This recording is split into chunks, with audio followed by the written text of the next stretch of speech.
of sugarcoating here tonight from two representatives. They don't want the surface route.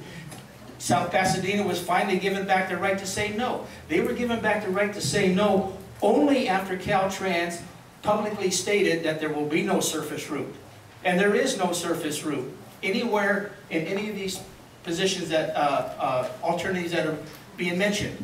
They're either open trench, which is called subsurface, and by the way, an open subsurface is approximately 157 feet wide, 25 feet deep, open trench, right through El Sereno, South Pasadena, and Pasadena. And Garbanzo and Highland Park. Yeah. No, that's a tunnel. Those are tunnels. No. There's still a giant hole or an anus. At each end, yes. Yes. They're called the portals, but I'm talking about a continuous one.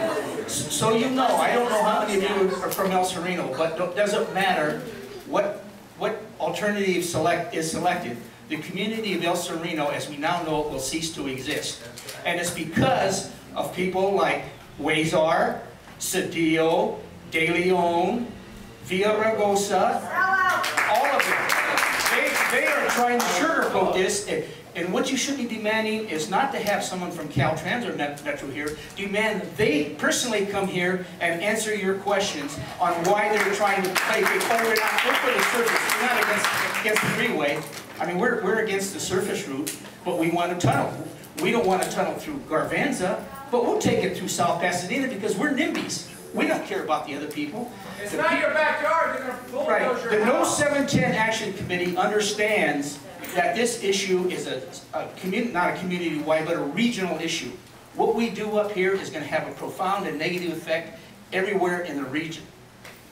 And you have got to get your elected representatives here. I applaud you for getting 250 people here, and that's how many are here. I really applaud you for that.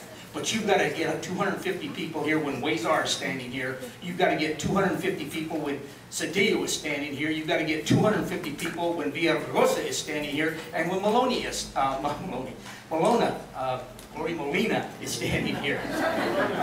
I'll stop right now because I've talked too long. Behind this, what's the pressure? Why now? Why is there so much urgency?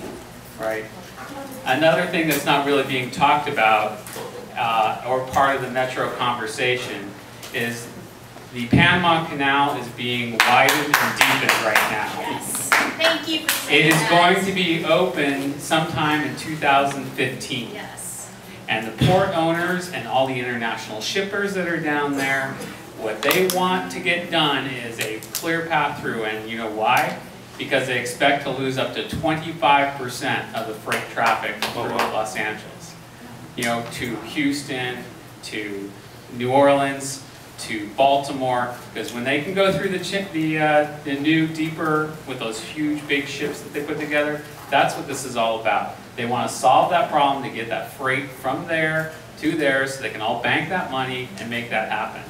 And to do that on our backs, I think is unfair, it's unreasonable, and many of these solutions do not address the real problem, which people have talked about with the freight and the rest. So the last thing I want to do is kind of just structure this for you for a minute, is that, you know, you see all these options. There's a lot of focus on the freeways, which are actually tollways, right? We talked about that. But when you go into the law, I've worked with a number of people that are much more knowledgeable than me on this. And so there's a lot of background that's been done on this. But going back to 1939, just to give you a little history on this, is that there was a piece of legislation that was put into place saying that in order to put a freeway through and to close streets, right, you have to get a freeway agreement signed by the cities that you're going through. That only applies for surface freeways. All right. And what many people in this room may not know is in October of last year, there was a bill that was put through that restored that. And I think that that is some good news, right? But the only city that does not have a freeway agreement with DOT is South Pasadena. Los Angeles has an agreement going back to the mid-60s. I actually have the date for you. It's the 1960s. But do they have a highway agreement? But do they have a highway agreement? I'm just talking about freeways for a minute. There's a freeway agreement, we cannot get a copy of that. We've been asking. Pasadena has a freeway agreement. I want a copy of that. I want to know what they agreed to as far as freeway agreements, because that could have a material impact on what we're doing and talking about today. We need those copies, and we need to demand that from our leaders. Do you mind telling what a highway is, though? So the last thing, I've talked about freeways. Highways are not held to that standard at all. They don't have to ask permission from any city. They can just go in and do it. So we have a highway, 2 highway solutions here that plow through. And finally, the last point is, they may be talking about a 6-lane highway.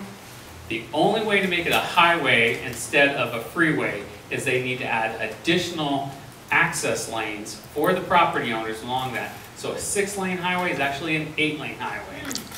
It's going to be 8 lanes wide. We're talking the Ventura Highway without the ocean view.